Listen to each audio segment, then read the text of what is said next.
Slow it downwind. Cessna over the threshold, coming up on the white dot, at or beyond the white dot, left turn first available. I got a high wind coming up on about a half-mile final, clear to land at or beyond. Traffic on the left face, you're following a Cessna down, low off your left. Square it up just a little bit, and then we're going to get you in. Start your descent, though. Start your descent on the base. Traffic on final, give me follow on base. Base traffic, start turning toward the numbers now. High wing coming up on quarter-mile final, take it all the way down to the green. Cessna taxiing on the green, expedite down to the next hard surface. Get me some speed, there you go, go fast. This is going to be good. I got traffic on a mile final. You're following traffic ahead and to your right. High wing coming up on the threshold. Take it all the way down to the green dot.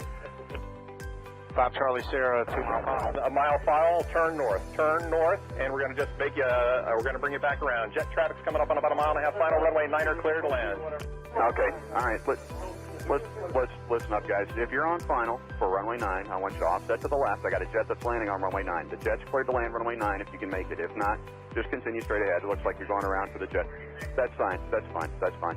Oh, we have one right in front of us, sir. Dragger. Let's see. What we got? A tricycle. Tricycle, put it down. Tricycle, put it down. Tricycle, put it down. Tail dragger.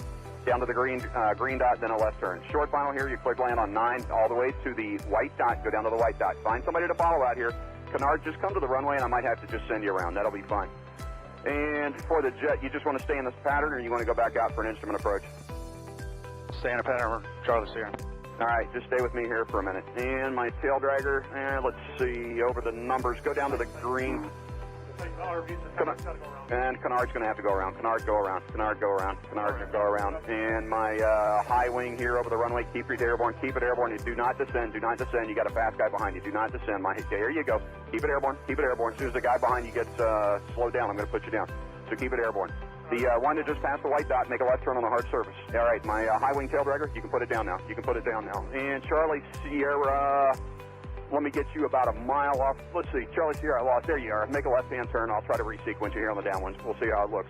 Short final, you're clear to land runway 9 on the white dot. Clear to land on the white dot. There you go. And the tricycle left on the hard surface and follow the flagman. Welcome. Thanks for being part of the show.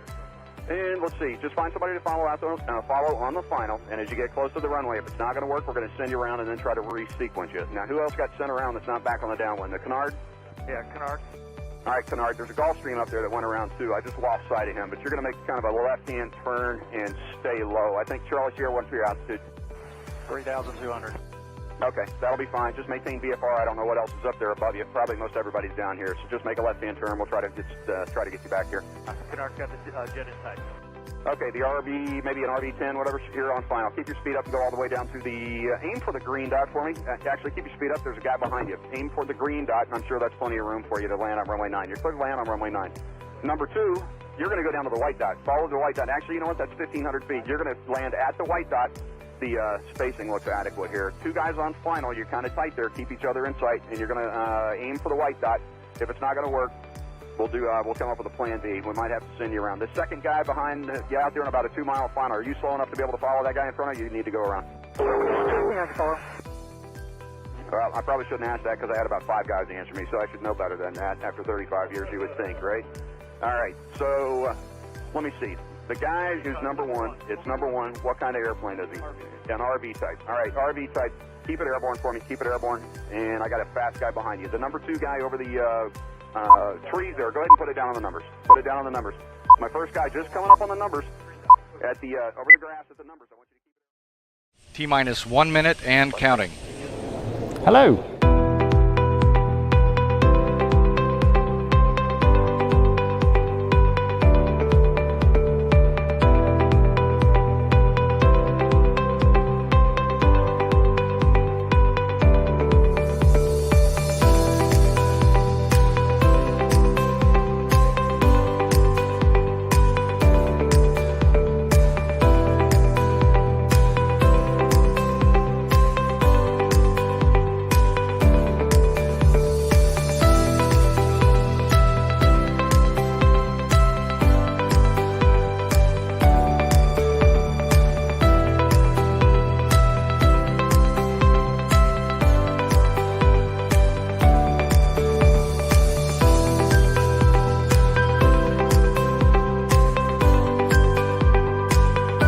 Four, three, two, one. Hello, everybody. Thank you very much for joining us on this Thursday night. It's not Wednesday, it's Thursday, and it is the eve before the LAA Grassroots fly-in at Popham. That is definitely not the rally, okay? So don't worry about that. That is where we've got our special guest, Steve Slater, in a hotel room with Ed. We'll just leave that there. Yep, and rather than the green room enjoying his rider and everything else that's on tonight. So, first things first. Have to thank very much Sky Demon, who I actually know will be at the LAA Grassroots fly-in. I nearly made a mistake tomorrow. So if you're going along, don't forget to go and see him and say how much you like these videos. That would be useful. Thank you very much, Sky Demon, for supporting the live stream. Tonight's video, which is kind of appropriate given some of the news stories, although it wasn't actually planned like this, comes from Hannah, and it's all about, well, find out what it's all about here. Hi, I'm Hannah from Sky Demon, and this is today's top tip. If you fly IFR, Sky Demon has a few features that you might find useful. First, go to Setup, Planning Options, and turn on Show IFR Features. This will reveal Airways mode in the mapping menu, which declutters the map and focuses on routes and airways reporting points. You can also access AIP instrument plates in the Airfields tab. And the instrument approach charts can even be overlaid directly on the map. In the Flight Details menu, you'll have the option to set flight rules. So selecting IFR will switch to Airways mode, as well as showing IFR NOTAM in your NOTAM brief. Mixed flight rules will show both VFR and IFR NOTAM. For more information on using Sky Demon, take a look at our user guide, which you can access from our website.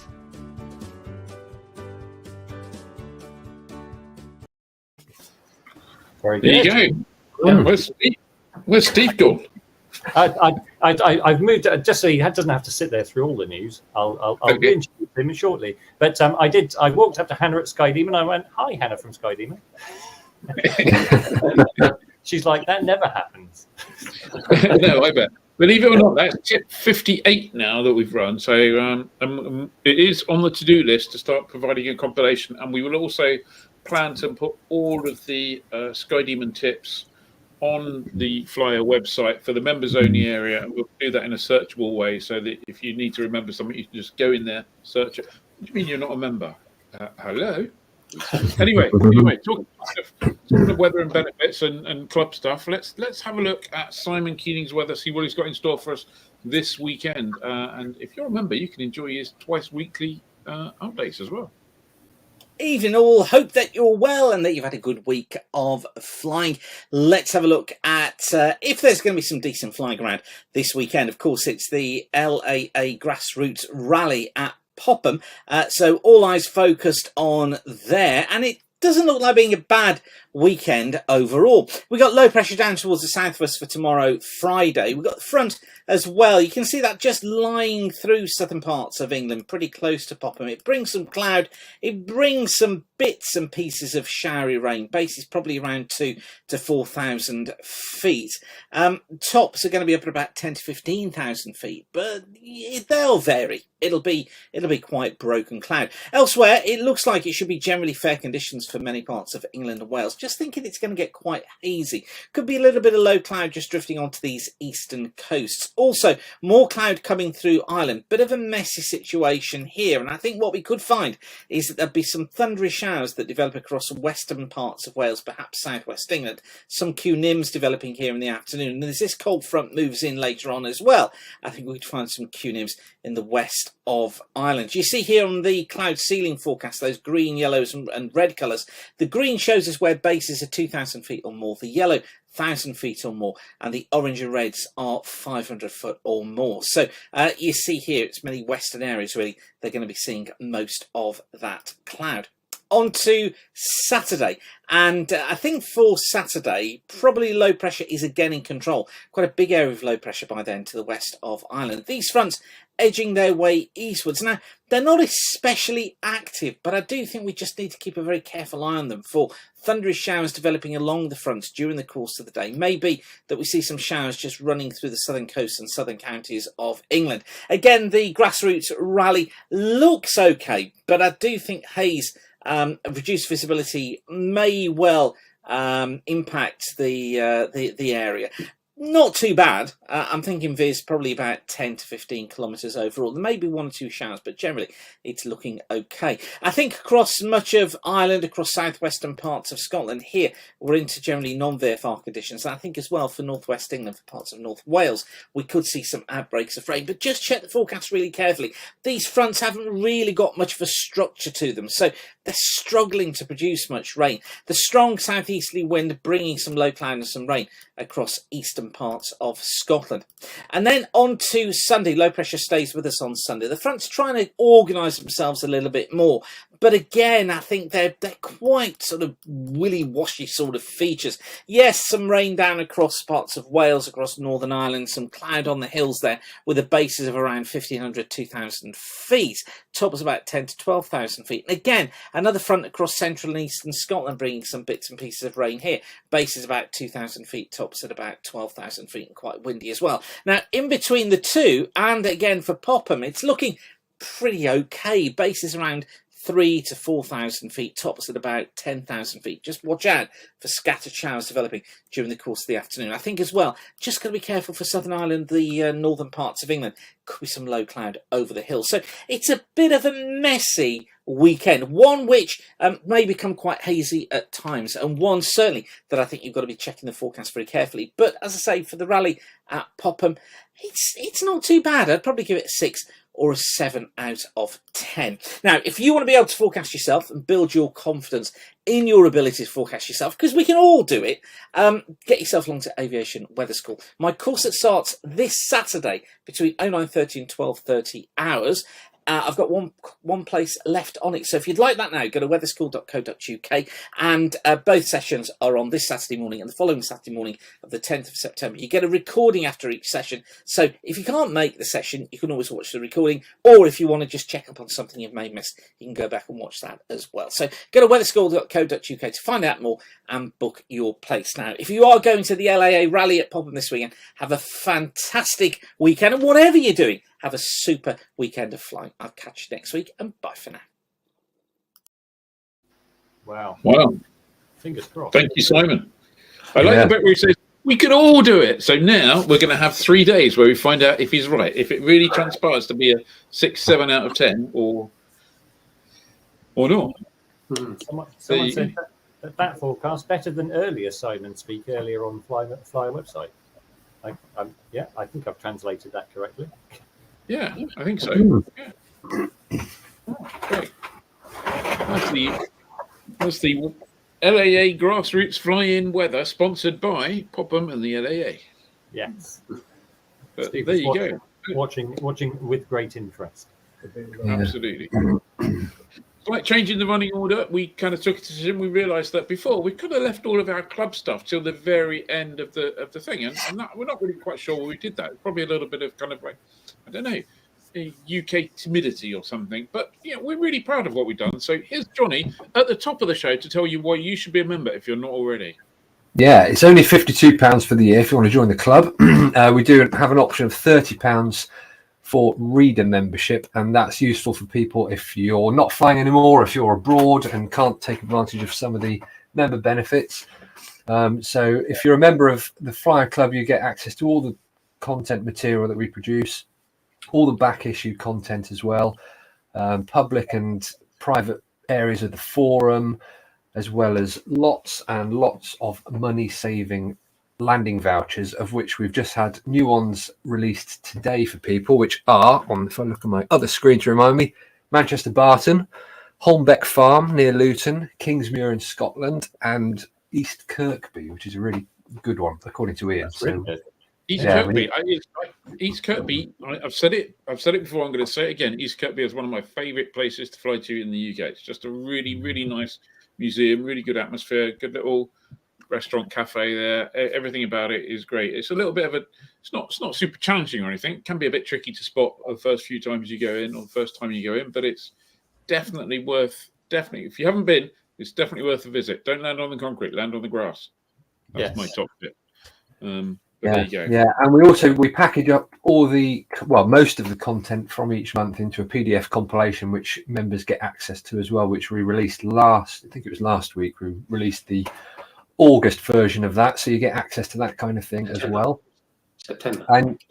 September. And basically, it's all about saving money at the end of the day. It might cost you £52, but if we guarantee you'll save a lot more than that by becoming a member. And everything we do and more for £1 a week. Can't be bad. Yeah. Right. Talk about the hard report. I think it was prison cell personally, but some interesting things. I'm not in a prison cell. I haven't done anything that I know of at the moment that makes me need to be in a prison cell. It's actually it's a lovely hotel room in a Premier Inn in where are we? Andover. There we go. Richard Kennedy clearly knows a thing or two about building prison cells. He said, I built both prison cells and hotel rooms. Smallest is a uni hall of residence. You get more space in a prison cell. There we go. You learn something every day on the live stream. You do indeed. Right. Time for some news. We're going to kick off with Dave for some news from down your way. Yes. Yesterday we heard at the Cornwall Aviation Heritage Centre, based at Newquay Airport, have been told to leave. And when we did a bit of digging around, I spoke to the co-owner of the Cornwall Aviation Heritage Centre, and also had a statement from Cornwall Council, who operate the airport. Apparently, Cornwall Council want to develop a bit of land that the Heritage Centre is on, and they've been trying. The Heritage Centre has been trying to negotiate a new lease, but they've not agreed. And so now the Heritage Centre has to move out by the end of March 2023. And the worry is because they've got a lot of old aeroplanes there that are very difficult to move. And the worry is that they're just going to have to close forever because they haven't got anywhere else to go to. They're difficult to move these things anyway. It may just close, which is a real shame, not just for the people who work there. There's about 60 people who work there, and not necessarily full time, but they work there. And it's a shame because it's been voted one of Cornwall's top attractions on TripAdvisor. So it's a really worthwhile place. You imagine going on holiday in Cornwall. 50% of the time the weather's crap, and you're looking for somewhere to take the kids. And this is a very popular place for that very reason. Among the aircraft which are at risk, there's a Vickers VC-10K3, a historic RAF in-flight refueling tanker, one of only 2 in existence. There's a BAC-111, again, one of only 2, and a Nimrod, one of only 4 that's complete and remaining. And of course, a Lightning as well, English Electric Lightning. So they've got some very interesting aircraft there, which really do need to be kept. Somewhere needs to be found for them.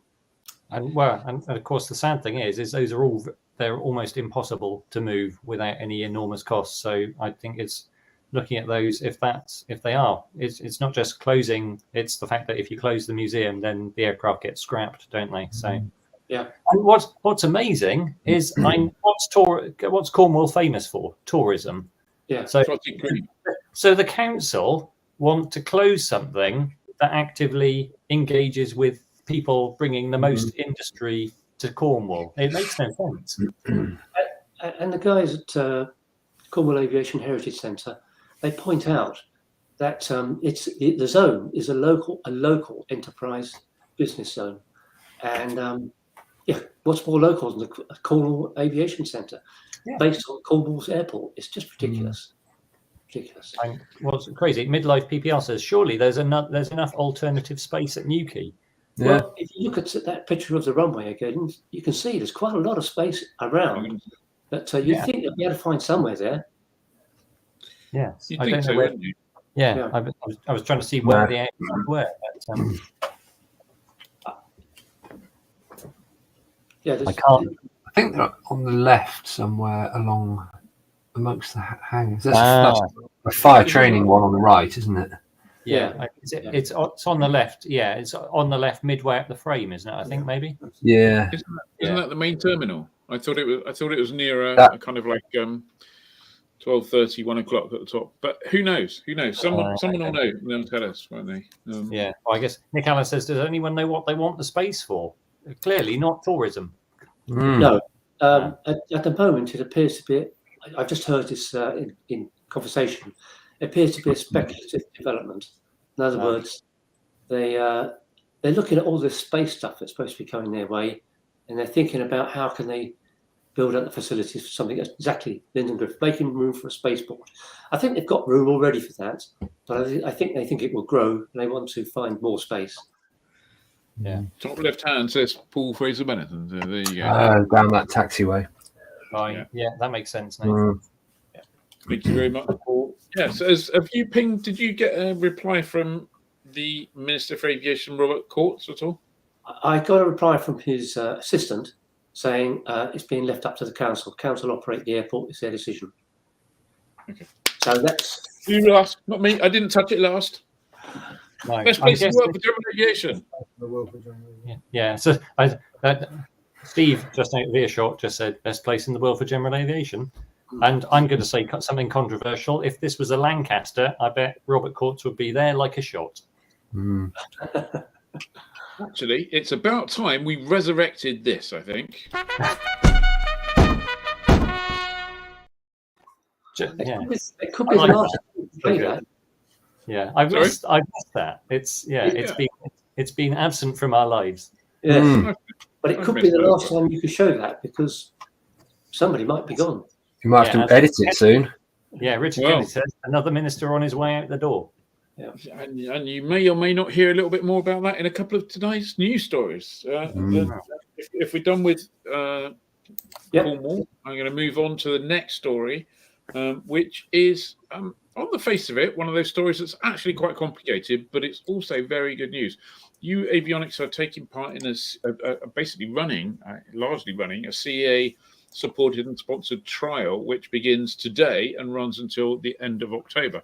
This is to put in portable beacons around certain sites with gliding, paragliding, hang gliding, model flying, and stuff like that. With the idea is that the beacon, and I've got a picture of one here. It's not a particularly interesting looking piece of equipment, unless you're avionics, I guess. So I won't leave it up for too long. There you go. It's that little white thing and a big battery hanging on.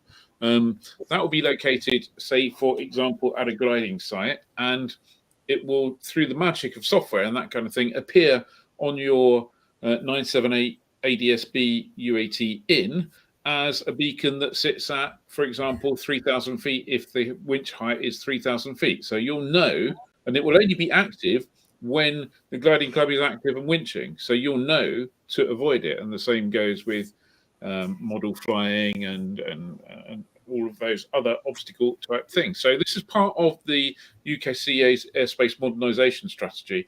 And you can kind of see things creeping in here. This is kind of leading into things where you can have do you remember we spoke about airspace being switched on and off and no-timed areas being active and not active? Well, if this kind of works and you go, well, that gliding site is not active. Most gliding sites are not active 7 days a week. That gliding site is not active. You can see how it could do the same with you could have dynamic airspace. Of course, that would mean transmitting other stuff through UAT. And I have to say, well, yes and no, David.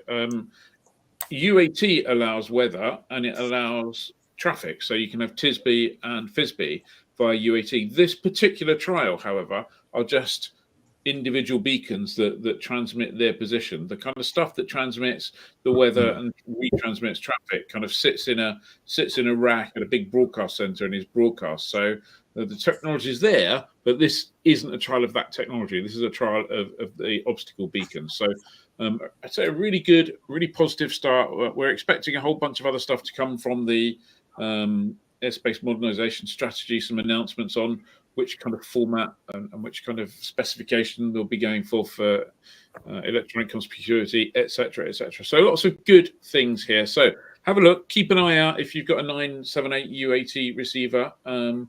It kind of does mean at the moment, if you're running something like Sky Echo, you have to choose between 978 UAT or FLAM, which is last weekend. You definitely want to choose FLAM because there was a load of gliders all over the sky and then some. A couple of things here. As Richard Kennedy says, and you'll display that on your Link tablet like a NOTAM on Sky Demon. Right? the beacon the beacon will just appear as almost, there is a particular term for it, I can't remember, but it'll appear almost as a piece of stationary traffic at 3,000 feet, if you like, if that's the altitude they choose.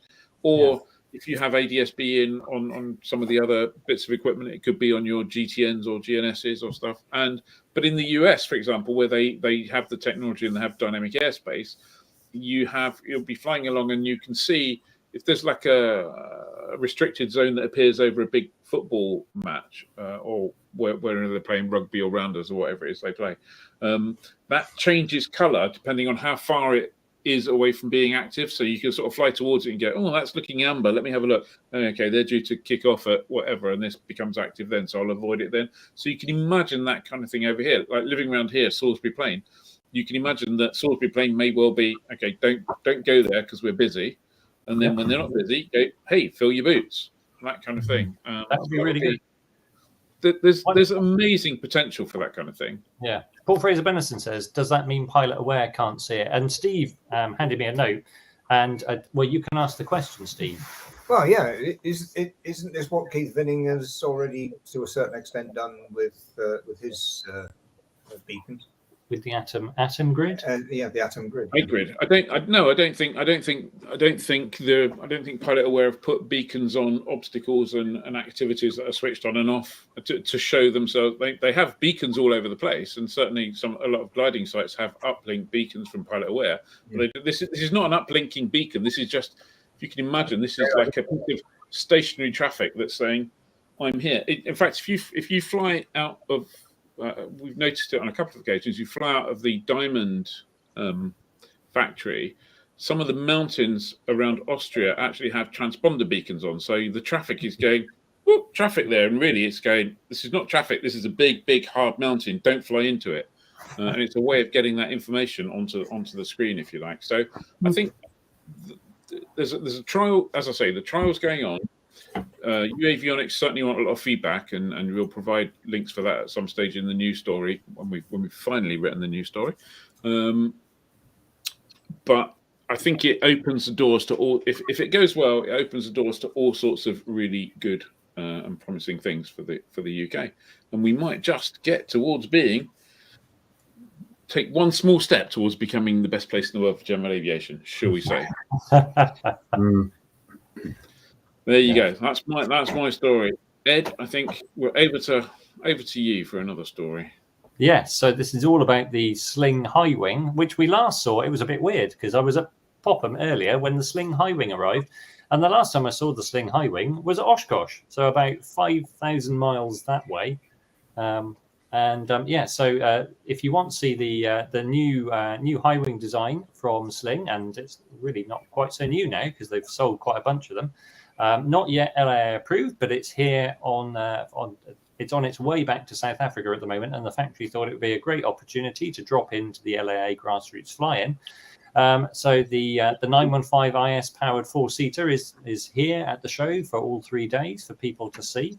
I had a quick poke round it again, and it came roaring into the overhead and was really shifting. So it's a fascinating little machine, and on 141 horsepower, 4 seats, and there's no question it's fast, efficient, and you've got a good variety of load that you can put into it. So I think we've even got a short video clip of it being pushed around, but there might be a bit of wind noise. I can't remember on this one. Hang on a second.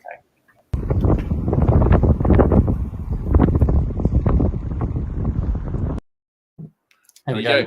Nothing terribly exciting, but that was it. That was it arriving earlier. So Ed whipped out his phone. The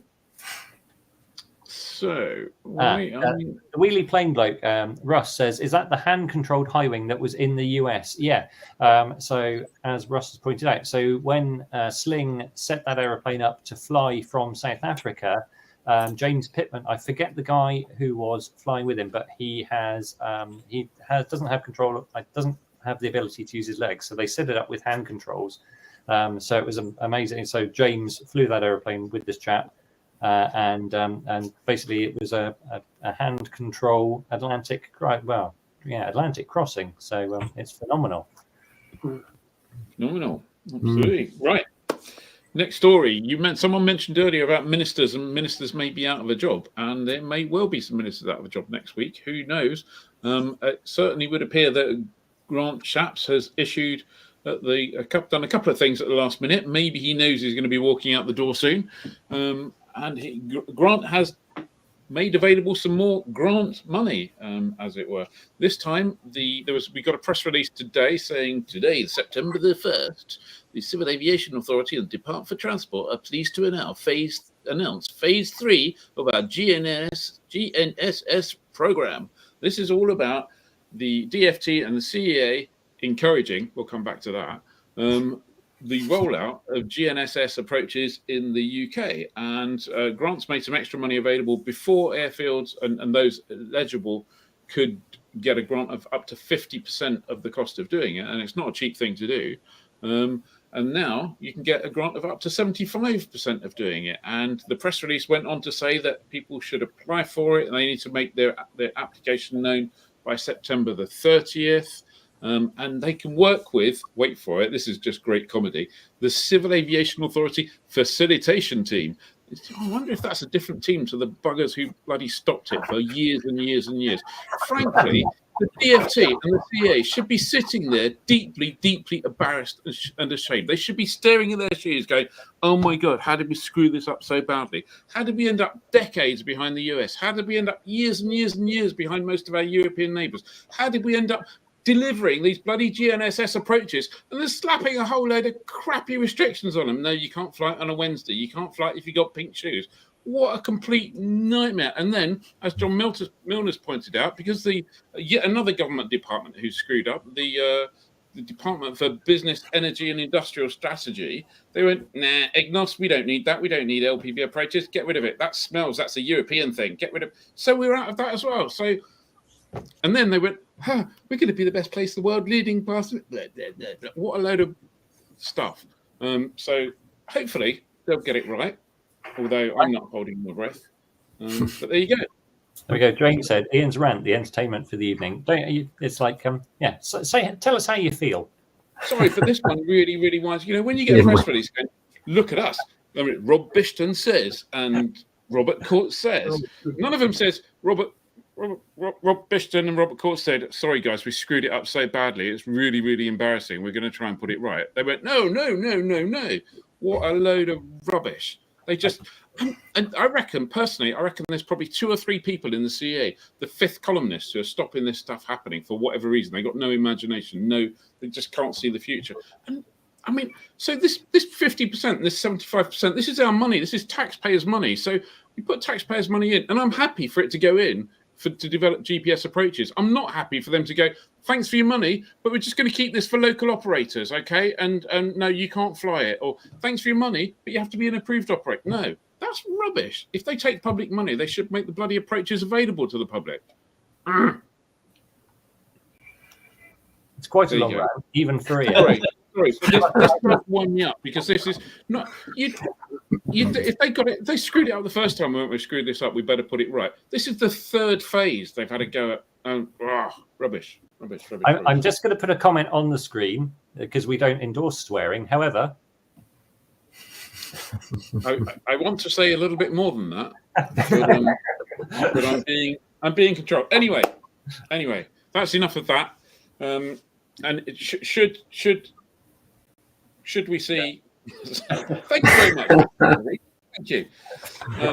I think we might be able to say that might be your most like-tastic and endorsed rant ever. Yeah. I'm hoping that tomorrow at the LAA Grassroots fly-in that there'll be some people on the CEA stand who we can engage with on this. I'm looking forward to that. Maybe we might even film it, although they'll probably don't know. Yeah.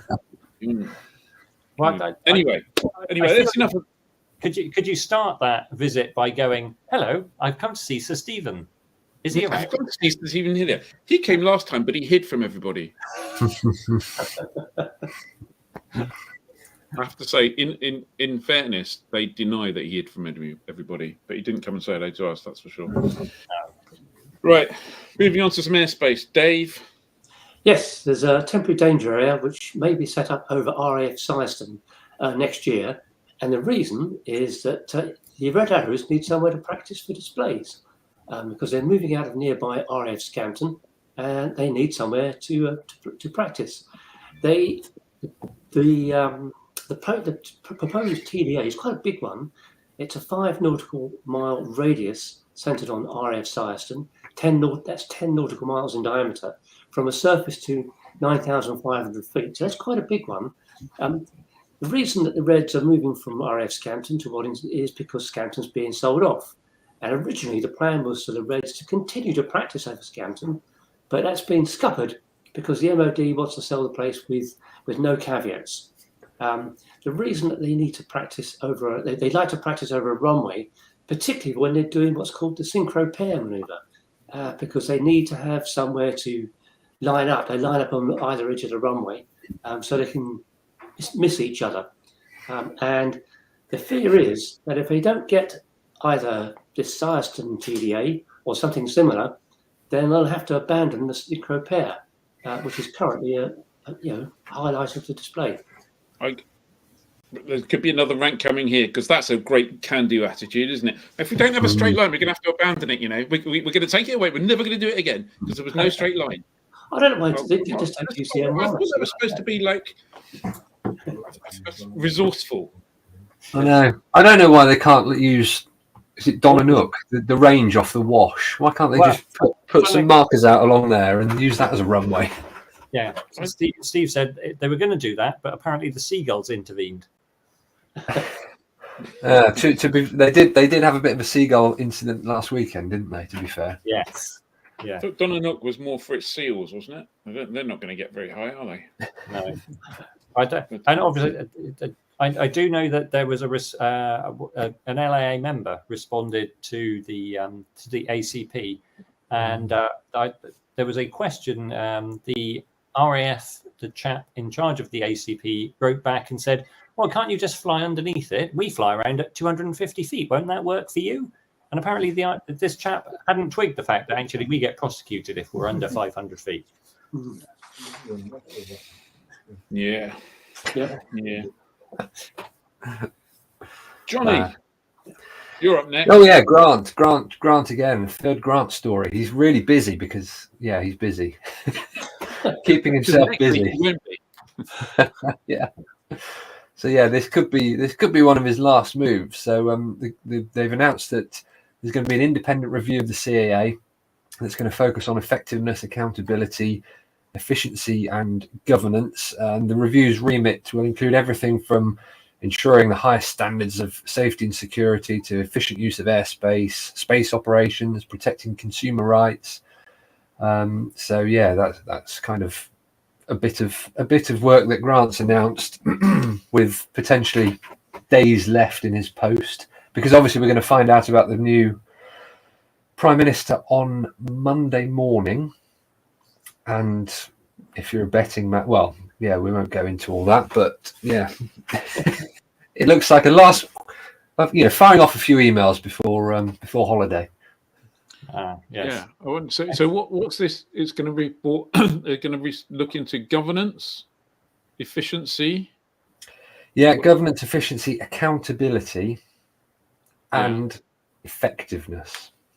So I guess and it's due to finish next spring of 2023. So that gives 6 months to find any of that for a start. Could be tricky. Getting rid of Selma. Yeah, that'd be a good idea. Anyway, I think that's it for Grant stories and government stories. Dave, what has Stelios been doing behind his sofa? Well, it's a bit more light-hearted. So EasyJet founder Sir Stelios Haji Inu. I'm sorry. Stelios from EasyJet.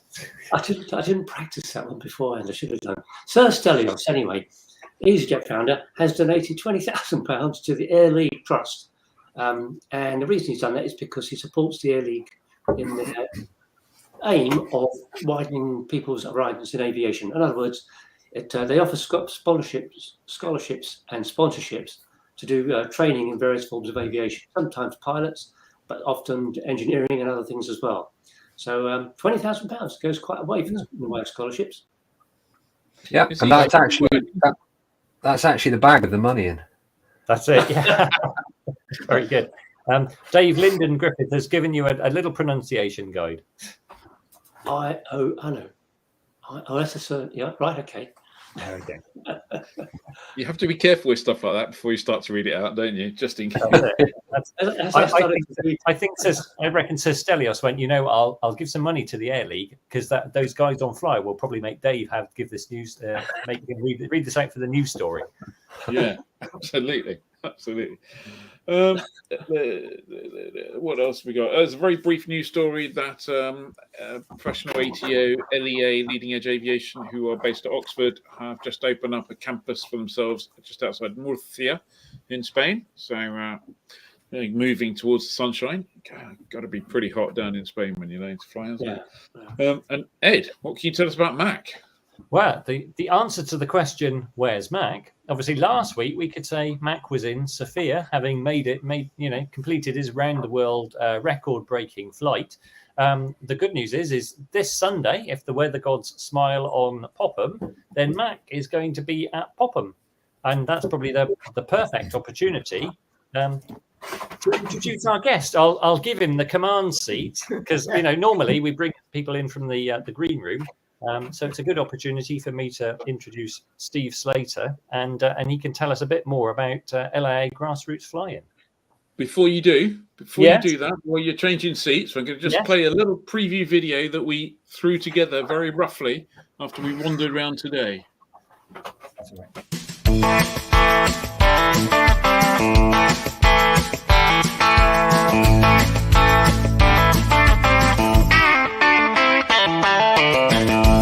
So, as you can see, LAA getting ready. Lots and lots of people building lots and lots of stuff.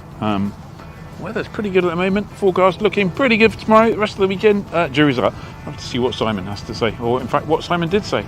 So come along to here, Speaker's Corner, when there's a few more people around. There's going to be a programme of talks. You'll be able to hear about some new types that are coming to LAA. There'll also be something by Dave White on going foreign, and you can hear all about Drawing the Queen's Head by Amy Whitewick. Ed, aren't you going to be talking about anything? Yeah, no, I'll be part of the. I'll be talking about new types. So as I mentioned, one of those. At this point, Ed delivered a presentation masterclass, but somehow I failed to film it. So sorry about that, Ed. So this space here, which as you can see at the moment is just a big field of nothingness, will be the aircraft park tomorrow. So I think they're hoping to fit in something like 300 aircraft. So I also failed to film the bit that said, come along and say hello tomorrow if you're at the LA area. We'll be there. Ed will be there all 3 days. I'll be there tomorrow and Saturday. If you're not a member, please join. Thanks. Bye. There you go, Steve. Hi. So, Ed, are you interviewing Steve or is Johnny? I reckon we can all throw some questions at Steve, can't we? Yeah. I'll kick off with one. Steve, in fact, we need to change the name badge so it's Ed and Steve, but what are you looking forward to the most this weekend? I think getting together with lots and lots of people. The great thing with the LAA Grassroots fly-in and the LAA rallies that we've had in the past, and even with the break due to COVID, we've always had that atmosphere. We've always had people not just thinking that they're coming to an event, but they're part of it. And I think that really is very, very important. The banter that was going around today as tents were going up, stands were going up, people were pushing aeroplanes around, and it already started to feel like a home event. And I think Popham's a new venue for us. It's a different sort of an event. It's not going to be as big and expansive as Sywell. We just can't do that at Popham. But it is going to be a fun event, and it's going to be as much about the people as about the aeroplanes. But there's some cracking aeroplanes already arrived. Everything from that Sling high wing to Pete and Paul's to a beautiful part-built Bristol I saw with the new 915 engine in the front. And there's some other aeroplanes as well that I'm hoping. I'm not going to blow our trumpet until they get through the weather and get here, but I'm really looking forward to seeing some really interesting aeroplanes. Good. So a question from me then that you may or may wish to answer. I don't know. You mentioned Sywell. What really happened at Sywell, and why aren't you there now? Quite simply, the airfield wasn't available to us for running an event the size of the LAA Rally this year. Sywell, it's well known, had some challenges with their staffing post-COVID. It took them some time to convince the CAA that they were going to be in a position to run an event with a very large number of movements. And I think some people that are on the flyer guest list tonight have done a great deal to help Sywell in achieving that. We never say never. We'll be having a conversation with Mr. Bletzer Brown, I hope, about potentially coming back to a Sywell in the future. But this gives us a chance to spin the dice, create a new event. It's a different sort of an event in some respects. It's a grass runway event. And yet that already seems to be creating a fantastic atmosphere, and lots of people saying how much they're looking forward to coming in the next couple of days. Excellent. So is the air traffic, well, you won't have air traffic control, but what sort of air ground radio system will you have, Steve? It's an air-to-ground radio system, actually run by many of the people that myself and Paul Fraser-Bennison helped bring in last year to run Sywell. And a large proportion of the people there were actually from Popham. Popham has a good record in running and managing a large movement event with the microlight fair every year. So, okay, the speeds are slightly different, the spacings are slightly different, but the experience of the air-to-ground radio operators at Popham is second to none, and they'll be providing that support and that backup. And I'm just seeing a couple of comments about Stoke Golding. That sounded an amazing event last week. I understand they actually had aircraft in holding patterns, waiting for one aircraft to leave so another one could take its parking slot. Mad. Real quick one. Going back, I think you went to Oshkosh, didn't you, Steve? I did, yes. I was trying not to swank it too much, but it still blew me away. First visit, it's everything you expect and then double it. Was there anything? Well, there presumably was, but what from Oshkosh did you see and you thought that needs to happen in the UK or that needs to come to the UK? I think the thing that needs to happen is it would be great to have more freedom to take our own responsibility. Pilots actually, as a community, are some of the best individual responsibility takers and decision makers. And sometimes our government and the regulations we have to operate under as the LAA are sometimes quite nanny state. And if we had a little bit more freedom, I don't believe it would get abused. The big other takeaway, though, from Oshkosh, again, was about the people.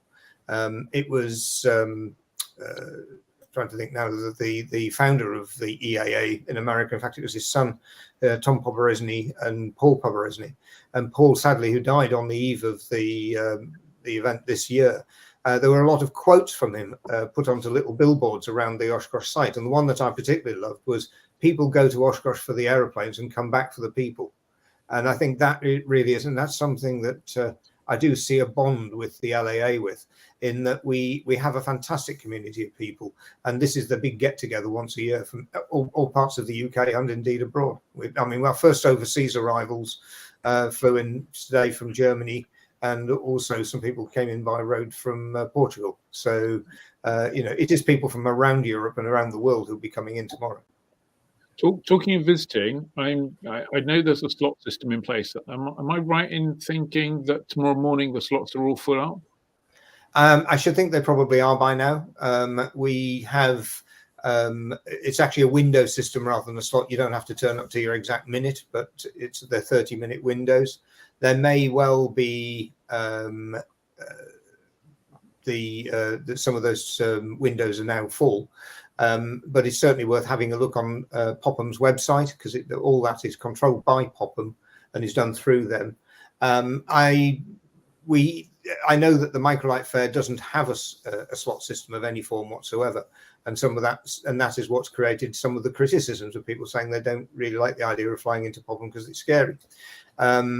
I think what we've come up with is a really good balance between actually keeping a cap on numbers at the popular times of day, but also allowing as many people as possible to come in. And I think it'll be busy, but I think it's controlled, and that's controlled busy. And there's clearly, if people can't get a window, it's possible to visit by road and drive in. Absolutely. One of the beauties of Popham is that the car parking is quite adjacent to the aircraft parking area, so you'll literally be able to park your car, walk down the hill, walk through, get a wristband, walk through, and then you just walk back up the hill on the other side into the exhibition area. And if you've got an airside wristband, that'll give you access to the airside parking where you can have a walk around the aircraft.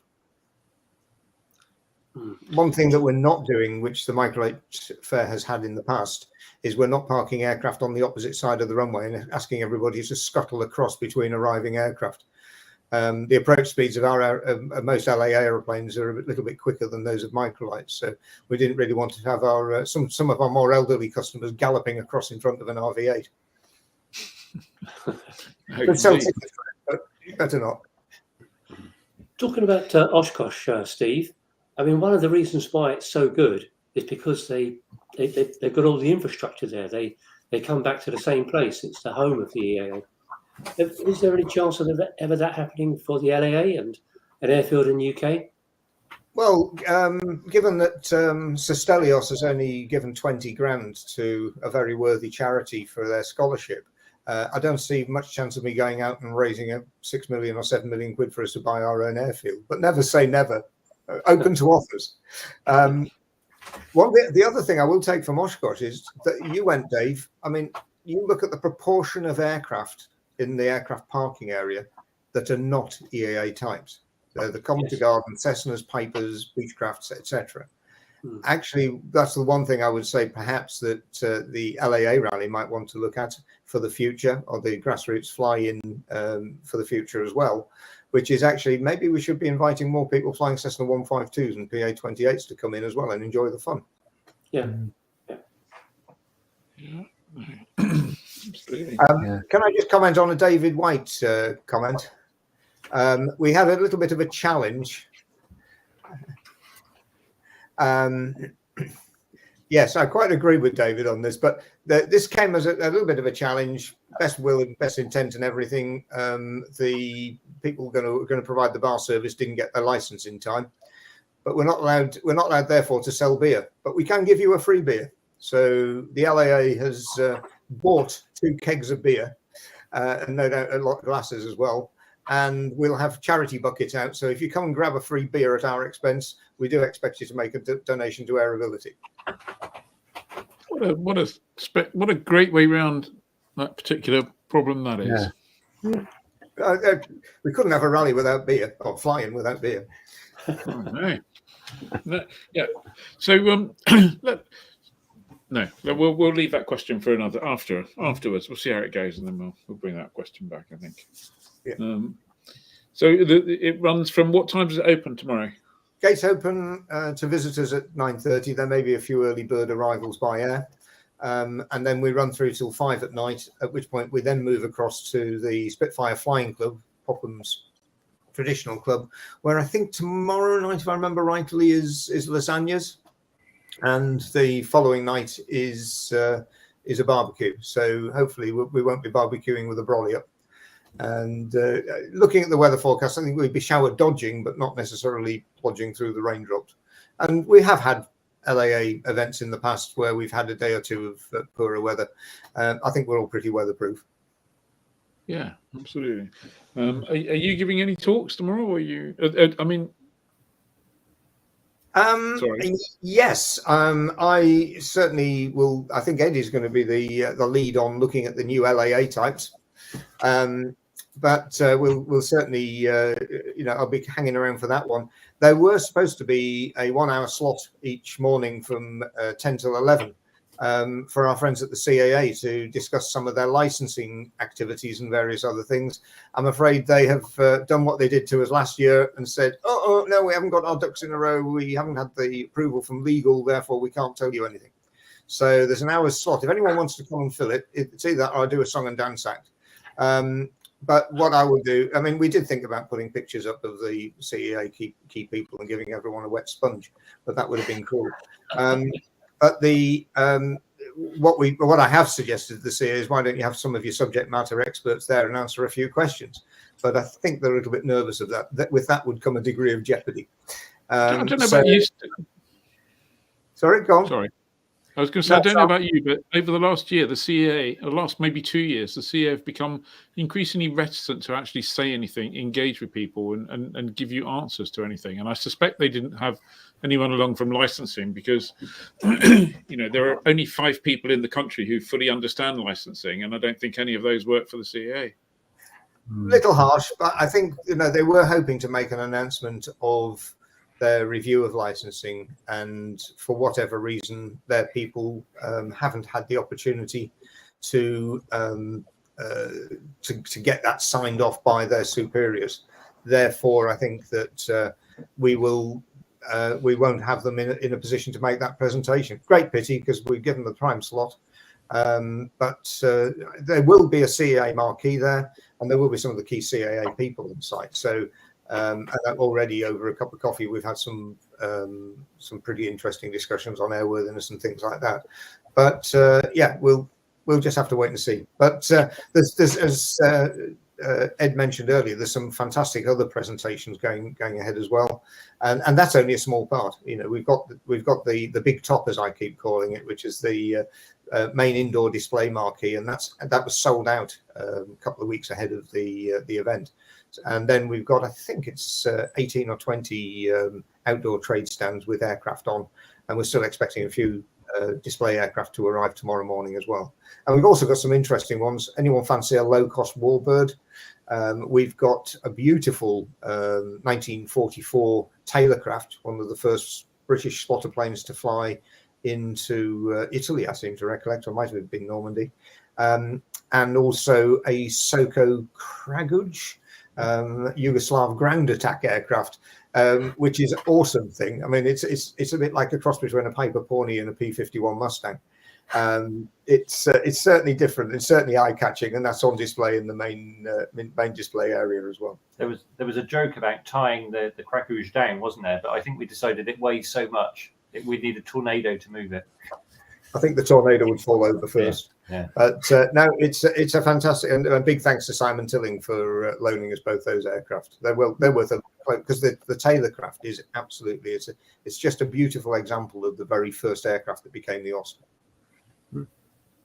Great. Okay. Well, I look forward to coming tomorrow and having a chat. I guess everyone else does. So. Yeah, I know. It's easy for me to say, but you walked around today, and it was a really exciting vibe. And I think the airfield, Mike, I've forgotten his surname now. Mike Pearson. Mike Pearson at Popham was really excited about everything going on. And I think I don't think it'll hurt to share this, but we were looking at the new parking area, and Mike said, "This is brilliant." He said, "We're thinking about doing this for Popham for the Microlight Fair next year."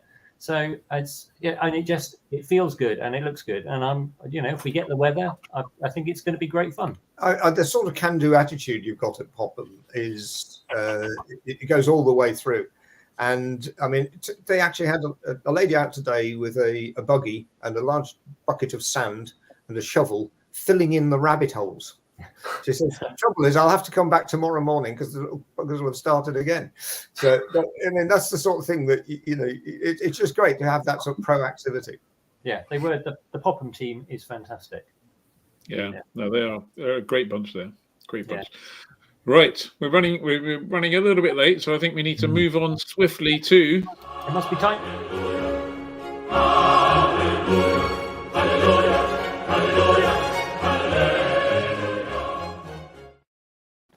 Sorry, I cut you off a bit there, Ed. That's fine. That's all good. Well, there we go. I'll try and get this right. There we go. So, Fantasy Hangar tonight, and we've got a fifth wheel in Fantasy Hangar tonight. We threw him a curveball just before he arrived and said pick something. So in the Livestream Extra, we were talking about the fact that the NASA had their Artemis launch, and sadly it got scrubbed. But that got us thinking about all the aeroplanes that NASA have operated. So airplanes that carry the NASA badge at one time or another. Johnny's got his shirt on because he's flying the NASA flag. They're not going to make you a spaceman, Johnny, just because of that. Yeah. No. But basically, we thought, hey, let's pick things that NASA have operated. And if you go online, you can Google NASA's airplanes of NASA. They've operated loads of things and some really exciting stuff. Also, some really dull and boring stuff. Some really dull stuff as well, haven't they? As Johnny's got his shirt on, I think we should make him go first. Okay. Yeah, I've actually changed my pick from when we were going through them earlier. Really? We were going to be able to be so mean to you as well. We can show both. We can show both. Okay, I'll stand by. I'll let you drive your pictures. Yeah. So what did you pick, Johnny? I've actually gone. So what NASA modify loads of airplanes, and they modify F-15s, F-16s. They always come out looking uglier than when they were, coming out the manufacturer's factory. With, I think, the exception of one, which is this. Ooh. Now this is F-8 Crusader, and this is NASA's supercritical wing test bed. Obviously, we've all heard the jokes about it, rating your landings and all that kind of thing. But I actually think they've taken an all right looking fighter and turned it into something that looks even more elegant and sleek. That's proper. That's a proper thing in the NASA vein that you could go. That could have been a Jerry Anderson thing on Thunderbirds. That looks very cool. Mm. What was it you chose originally then, Johnny? Oh no!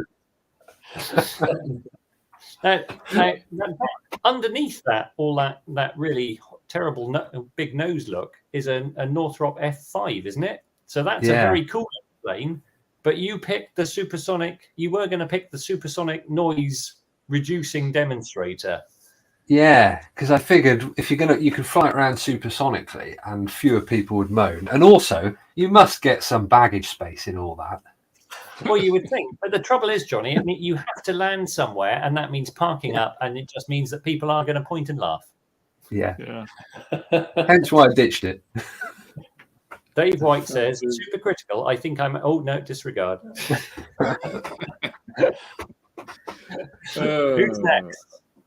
Dave. Who's next? Right. Well, I've chosen it mainly because this would be the only opportunity I'll ever get to have this aircraft in my fantasy hangar.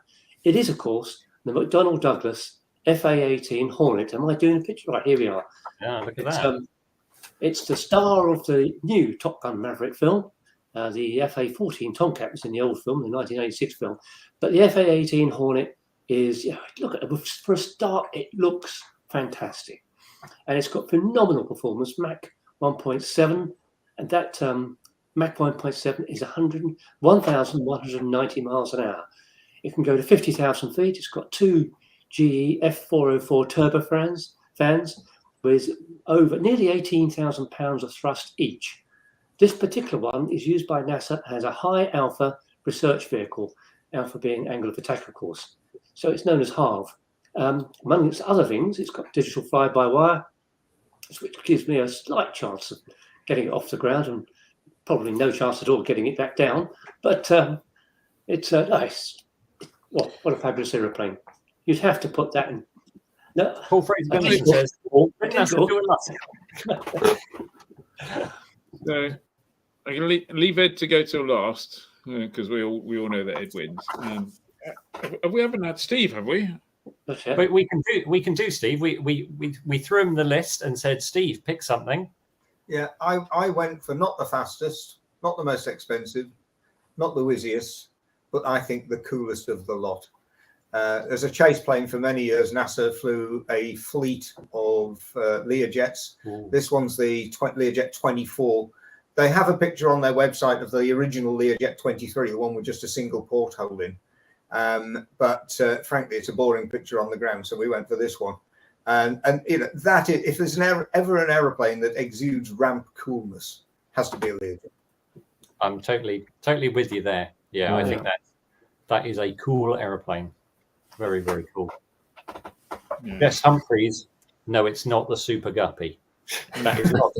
That is cool in a different way. Actually, the Learjet's the exact opposite of the Super Guppy. It is, yeah. Because the Super Guppy is huge inside. Yeah. Whereas you go into a Learjet and it's like a mini TARDIS in reverse. Teeny tiny. Yes. Yeah.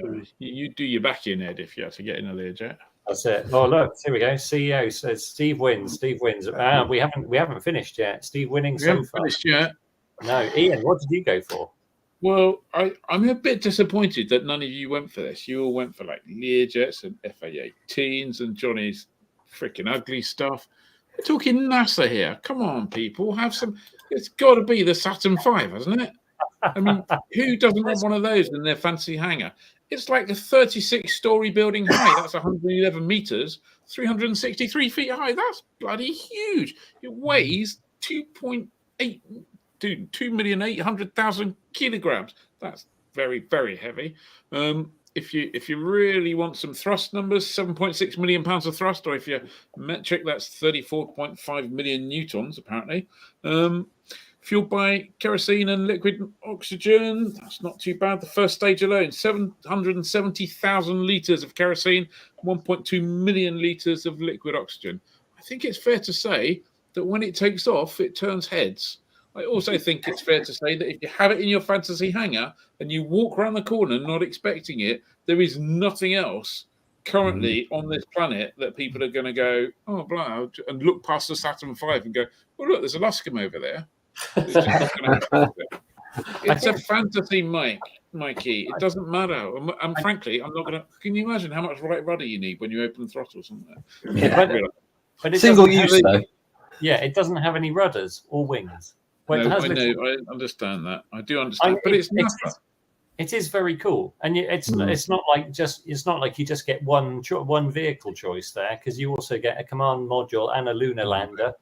And that's just like Thunderbirds, isn't it? With all those kind of little pods and stuff. And plus, can you imagine? You go back and you read some of the literature around then.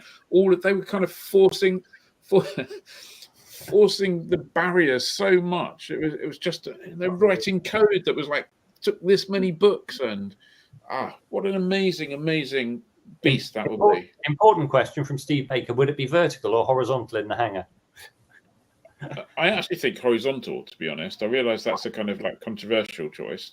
Well, partly if you had a hangar that it stood up in, it would be like, can anyone see the roof of Ian's hangar?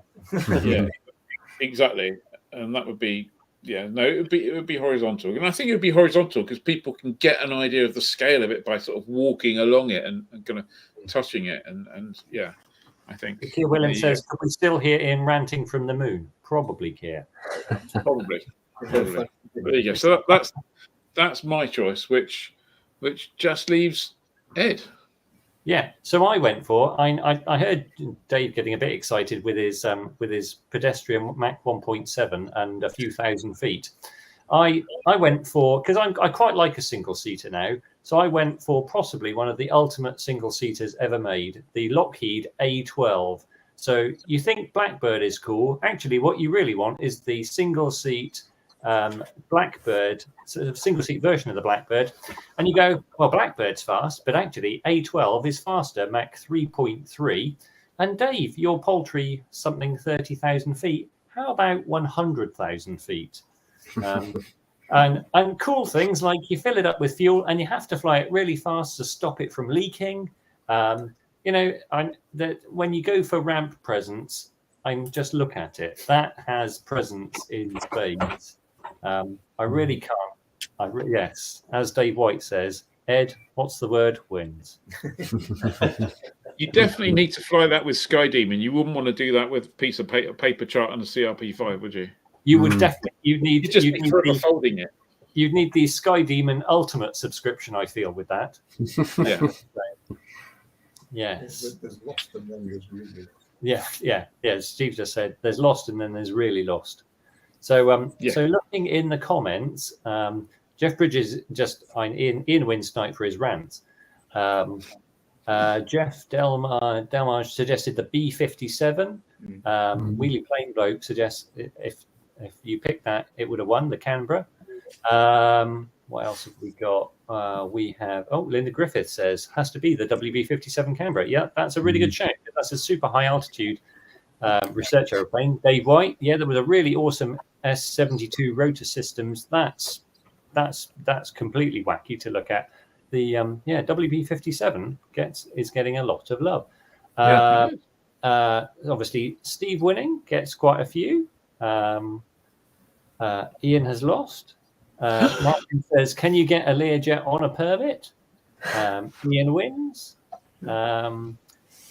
Imagine the landing fee. Ian, but Artemis is bigger. Ian wins. Yeah, and still stuck on the ground. And that's true. X15. X15 is a good show. I am undenied about that, but it's definitely that the Lockheed trumps that. Steve wins. Can I have a Learjet? We've had Dave White. Ed wins. What else? Yeah. I'm scrolling. Dave White says that's a YF-12A, Ed. Dave, I defer to your knowledge. Ed. The winning order: Ian, Ed, Johnny, Dave, Steve. Oh no! Ooh, apparently, the A12 went quicker than admitted, as it was a CIA project. I'm not surprised. Yeah, Paul Fraser Benson says you don't navigate with the A12 using SkyDim, you use Google Earth. You've never been lost till you've been lost at Mach 3. Yeah, I struggle. Yeah. That's a line from. There's a fantastic book. If you haven't read it yet, it's definitely worth reading. Called Skunk Works. Yes. With Ben Rich. You know, if you haven't read Skunk Works, go buy yourself a copy of Skunk Works and read it. There we go. Dave would be that tap on the F-18 going, I'm pretty fast, and then the SR-71 calls up. Johnny was weirdly beautiful, so gets my vote. Me or the aeroplane? Yes, that must be the big one. Deeply as it grieves me, Ed wins. One for Dave here. Ed wins. X57, Dave wins. I think they're all good choices. You know, lots of love all round. Let's call it. Let's just say, NASA, you've done great service with aeroplanes. So. Tonight we all get a participation medal, don't we? Exactly. Yes. Well, it's America, isn't it? They're famous for handing out participation medals. Yes. Well done, people. Events. Right. Events. Oh, is there any event going on this weekend? Can anyone think of? I'm busy. So events this weekend. There's that little flying going on down at Popham, of course, but there's a British National Aerobatic Championships at Peterborough Coningson from Friday through to Sunday. At Sunday at Shuttleworth, there's the Vintage Air Show. It's more than just a vintage air show. It's all sorts of vintage stuff, including tractors. And next week, there's Helitech, which is a sort of industry exhibition for helicopters at Excel. That's on the 7th and 8th. Quickly, just coming up, a couple of things. The autumn flyings. It's a bit sad, isn't it? Autumn starts. Autumn flyings start with North Coast on the 10th and 11th of September. And the Moth Club annual event, the Gathering of Moths, was going to be held at Old Warden on the 10th of September. But that event, for reasons for the Moth Club, they're not going ahead with that. Shuttleworth has stepped up to stage a de Havilland flying on that day instead. Fantastic. Yeah. Fair enough. Jolly good. Well, we don't need to do the membership thing because Johnny's done that already. Thank you very much. But if you can't remember, if you've joined us since then, you just need to join, basically. We'd appreciate it if you could give us a like, if you can comment. If you're not watching this live, drop a comment and the other thing. Subscribe and all that kind of thing. So thank you very much, everyone. We look forward to seeing you tomorrow. If anyone, or Saturday, if anyone's at the LAA Grassroots flying at Popham. Come see us. Wednesday. Sorry? Come see us and say hello. Come see us and say hello. Absolutely. And if you're watching this from CA, let's have a chat. Thank you very much, everybody. Have a great one. Stay safe. Fly safety. Bye. Maybe see you next weekend.